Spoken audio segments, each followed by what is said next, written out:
1. After working in retail, there is nothing I hate more than rude customers. I can't stand people most of the time because of it. A little background for this story. I get my winter tires changed over in the spring at Costco every year. Because I bought my tires there, they give me a good discount. They allow you to book appointments for tire changes online. So you don't have to show up and hope that they have time to change your tires.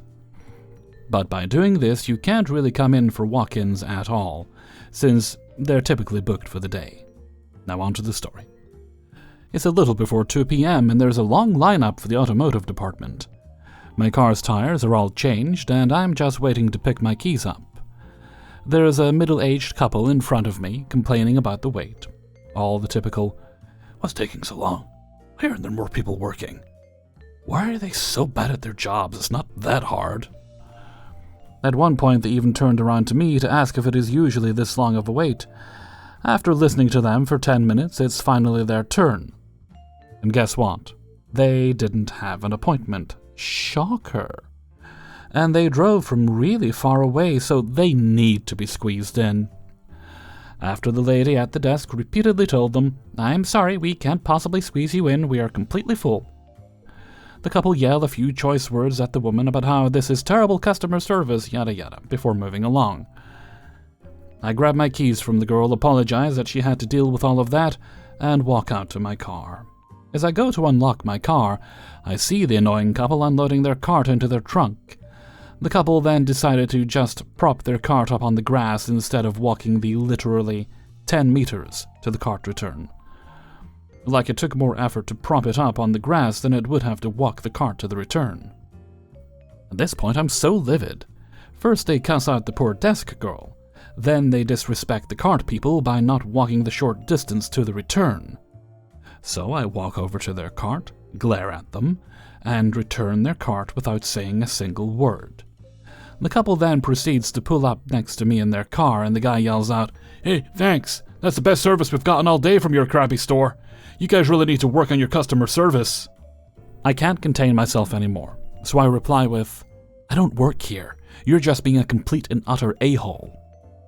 You treated the girl inside like crap, now you're treating the cart return guys like crap because you're too lazy to walk 10 meters. And you're so ignorant you didn't even notice I was the one standing behind you the whole time. You even complained to me. Maybe if you weren't such an entitled ass, you'd get better service." The look on his and his wife's face was worth every second of that. Of course, he proceeded to tell me to F off, and I was just some dumb little girl who didn't know what I was talking about. But I just flipped him off and got into my car. I can't yell at the dickheads at work, so it felt amazing to do so as another customer. 2. It was kinda a slow day, and me and my coworker were behind the desk, just talking. A group of 3 people came up to check out with us, and it was a grandmother, I believe, with her 2 grandchildren, 1 guy, 1 girl. The grandmother and the guy had a separate transaction. I took them both because my coworker had to leave the counter to go help someone. So, the guy went first and had about 3 things, then the grandmother went second. From what I remember, she was buying stuff for all 3 of them. Okay, cool. None of the stuff that they bought had security stickers on them, and if they did, they would have made my deactivator go off. So it's time for them to leave. The grandson goes first, and the door doesn't go off. Now it's the grandmother's turn to go out of the door. She didn't go off either. So then the granddaughter gets close to the door. It goes off, and she jumps because she got scared. By now, my coworker was back, and we were asking to see their bag so we can run it over our scanners to make sure we didn't miss anything. But as I said, none of their items that I put on my scanner earlier made my thing go off. So we checked their bags, nothing made the sensors go off, and we said they were okay to leave, because sometimes our doors would do that. After we said they were okay, the granddaughter said that, she left her purse in the bathroom. So Grandma and Grandson said, "Okay, we'll wait for you in the car." And as they were walking out the door, Grandma asked him if she even came in the store with the purse in the first place. And he said that he didn't see her even holding one. So, As they're walking out the door, the granddaughter walks in the direction of the dressing rooms, which are in the back right of the store, and our bathrooms are in the back left. It took her maybe 5 minutes to come back from the actual aisle of the bathroom, still with no purse in hand.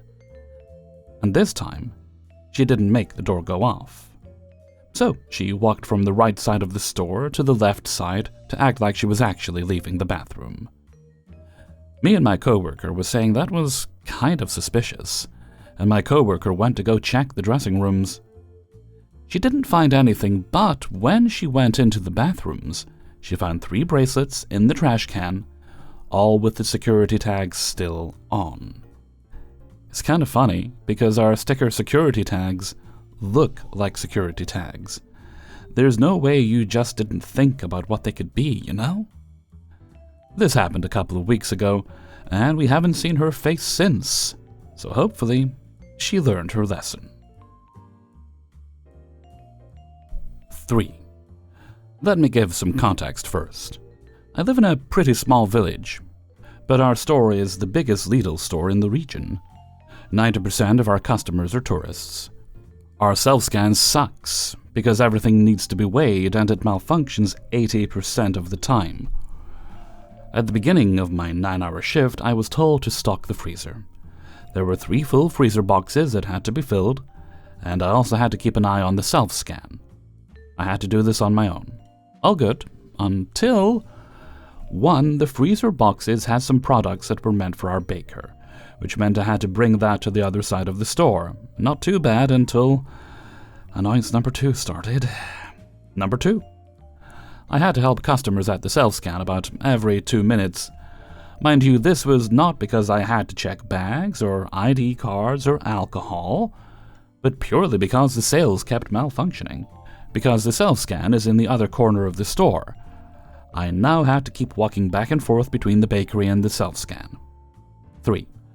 Tourists kept asking me for help and expecting me to speak their language, and refused to use Google Translate. They get mad if I don't understand them. 4. Why can't people find the eggs?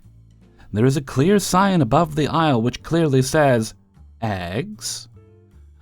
I've been counting this shift because it usually happens, but today was crazy. I've been asked about the eggs 27 times. No, they were not out of stock.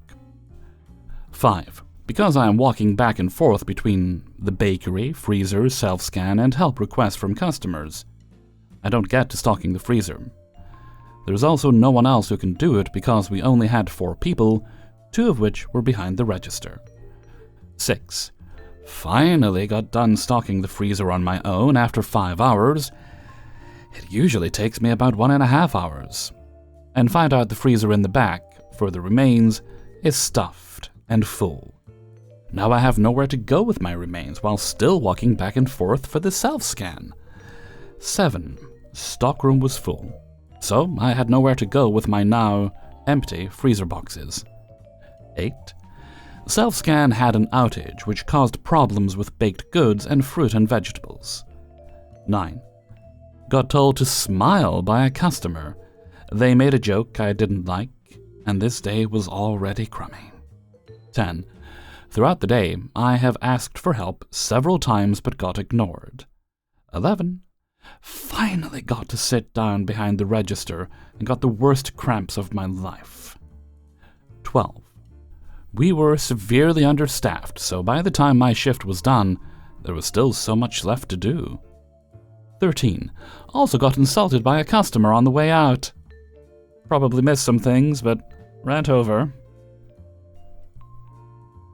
4. I'm a 27-year-old man. Got off work in my khakis and light blue long-sleeved pullover, and I'm shopping at Walmart.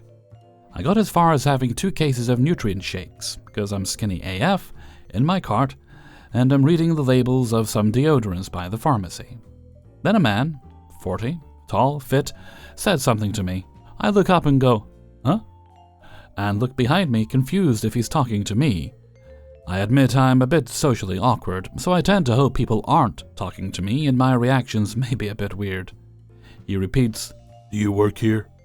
This caught me off guard, and my instinct was to look down at what I'm wearing and doing before looking up and saying, "No?" With a bit of a confused tone and look on my face, but not overly rude.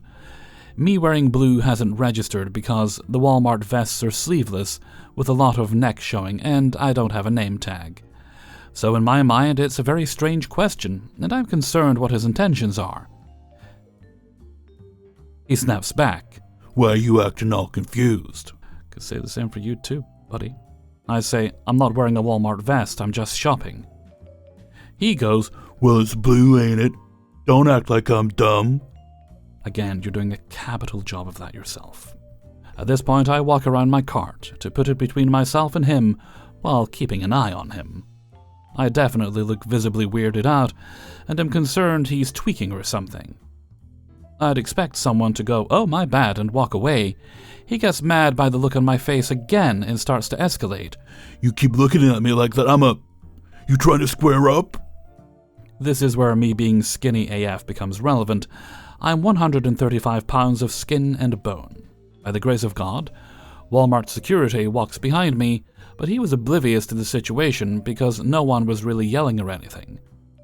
I just barely caught him out of the corner of my eye and asked him to please tell the man to leave me alone.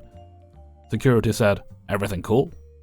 And the man replied, Yeah, I'm checking out. Security shadowed him to the register, which I avoided, and took the long way around to the grocery section. I'm thankful it cut off pretty abruptly when security came. I'm pretty introverted, so my reaction may not be super normal, but for crying out loud, I can't fathom threatening to fight someone significantly smaller than you because of a look on their face. Also, am I crazy that it's extremely obvious if someone is a Walmart employee or not? I grew up in a small town where my family had a tab at the local grocery store, and the biggest corporate invader was Dollar General. I've lived in a small city for a couple of years now, but it's still an adjustment, and a surprise when the unexpected hits me. Hellfreezer's note, you didn't do anything wrong there. You conducted yourself quite well, I think, in that situation, and you're certainly not wrong to be confused by his reaction. What happened there was you pointed out that, yeah, you're wearing blue, but you're obviously not a Walmart employee, and he realized, oh, I am an idiot. I've done a stupid thing here. So instead of being reasonable and apologizing for the confusion and just going about his day, he's one of those guys who can't admit they're wrong. So he's making it your problem. You must be the wrong one. Thankfully, it was diffused before it could become anything serious, although I'm sure at some point in the future that guy will become someone else's problem. 5. A little overview. I'm from Australia, and I'm 19 and a half. I have 2 jobs, IGA 4 years, and Coles 9 weeks, and I don't know if I should quit IGA or not for a number of reasons, and I need your help and opinions. Reasons I want to quit. Coworkers really tick me off. I usually work with 4 coworkers when I work at IGA, and yes, I know nobody is perfect, and I probably annoy other people, but some of them are just so lazy. A lady I work the fills aisles with is honestly so annoying. In fact, she changes what she's doing every 5 minutes. Sometimes she just opens boxes and puts them on the floor, then walks away. Sometimes she goes on the second register, and other times when we get a frozen and fridge delivery, she will start to unpack it and put it in the fridge. Then she will walk away and leave it for someone else to unpack, but doesn't tell anyone. The main fruit and vegetables lady is always upstairs blasting music and speaking loudly. I have been handling fruit and veg for 4 years, and I know how to store everything and where it goes, but every single time she watches me like a hawk and tells me what to do. Rotate stock, blah blah blah. I feel like saying, yes, I know, I've done this for 4 years. A guy I work with is always lazy, and while I'm downstairs unpacking, he's upstairs on his phone or hidden in a corner with no cameras, just sitting down. It's low-key gross. I'm the only one who does date checks on food that is in the fridge and freezer, and if someone sees something out of date, they will just leave it there. I went away for 3 weeks, and when I got back, the first thing I did was check the fridges for out-of-date food. I found 2 full trolleys worth of food, and older products had been pushed all the way to the back. Shifts and pay. Once I turned 18, I stopped getting pay rises, and I only get 2 shifts a week, down from 4. I used to work 20 hours a week, but now I only work 8, and I have constantly asked for more shifts. I used to get paid above minimum wage, but now I get paid less than minimum wage for a casual my age. Reasons I don't want to quit. Money. I know it's confusing, but I don't want to quit because even though I'm getting $200 a week only, it's still good because it adds on to my other job, so I'm getting $700 to $800 a week with both jobs. And at Coles, I'm only allowed to work 5 shifts a week max, so my money is limited.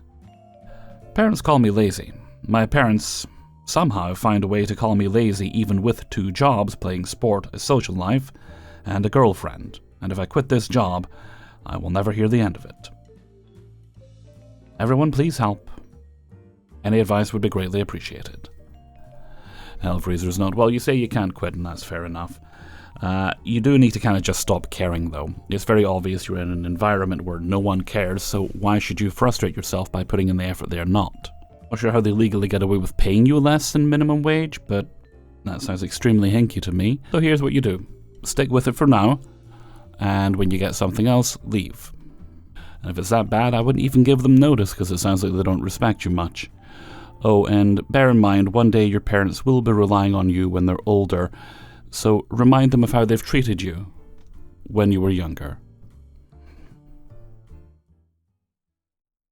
Hey everybody, Hellfreezer here, and thank you very much for listening to Adventures in Fast Food and Retail, episode 229. And thank you very much to everybody who allowed me to use their stories in this video. As I'm recording this, I don't think it would have been picked up by the mic. I think the noise gate would have been working. But there is a rooster you may have heard me grumble about in the local neighborhood. Sometimes this dog, you still hear the dogs going, but I've noticed lately this rooster, and I don't know, I'm guessing maybe it must have been an addition a few months ago, because this was not a constant noise. But now, throughout the day, the dang thing's just going off. Like nobody's business. It's not a sound you expect to hear in a suburban area, but there we go. Anyway, if you enjoyed the video, please do hit the like button for me, I'd appreciate that, and do consider subscribing if you haven't already done so. That's helpful to me, the channel, and possibly the whole human race, but I can't really speak with any confidence to that, I just know it is helpful to me. If you'd like to support the channel, that's very easy to do. You can support me by signing up for my Patreon page. $1 or more if you would like a month is super helpful, and as a thank you for that, you get access to the videos on Monday all at once. Early access, I think the kids are calling it, something like that. I don't know, I'm not really familiar with these newfangled terms. You'll also find a link in the description of this and pretty much every video to my merchandise store on Teespring. And you can leave tips by clicking on the heart with a $sign underneath. Okay. I think that's all the businessy stuff out of the way, so let's move on to Hellfreezer's question of the day. Today's question is, how do you cook a rooster? I mean, no.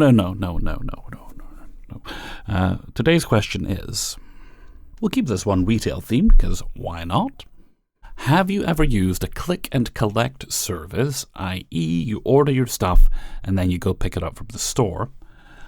And if you have, what benefits do you think it has over just having stuff delivered? Because I've had deliveries done, I've just never used click and collect. I figure if I'm going to go to the store, I'll just do a quick run around for like 5-10 minutes, whatever, and grab what I need. But then again, that being said, I'm not doing like a full 1 or 2 week shop at a time. I usually get a few days worth of things and then go out again later in the week to make sure I'm not staying at home all the time. Let me know what you think in a comment below. And before we go, let's take a look at the answer of the day from a previous video. This one comes from Fast Food and Retail 228. And this was about, do you like it when you walk into a store if the salesperson just walks right up to you and asks if you need help? I'm very much in the camp where I would like you to leave me alone unless I ask for your help. And in my experience, 9 out of 10 times when I do ask for something in a store, they're really nice, lovely people, and they try, but they're not really that helpful. Some stores more than others. And today's answer comes from... Same here, I'd prefer to ask than have someone follow me around. I hate it, though, going into a store and being asked by 2 or 3 different employees if I need assistance. They do that in Sephora. It's a beauty store that sells makeup, perfume, skincare, etc. They have like 20 or maybe more people working, and I can get up to like 4 different employees asking if I need help. I never yell or make a snooty reply. I can't stand it, but I don't get angry or anything. But seriously, if I need help, which is rare, I'll ask for help. And thank you very much for your answer, S. Nixon. I remember when I used to work retail, I'd always make sure people knew I was available if they needed me. But I would just leave them be unless they actually looked kind of lost. And in those cases, if I thought, oh, that person definitely looks like they need help, I'd ask them to be like, oh yes, can you help me such and such a thing? And that'd be fine. But for the most part, leave people alone. And with that, I'm going to head off for now. So until next time, thank you very much for listening, and take very good care of yourselves.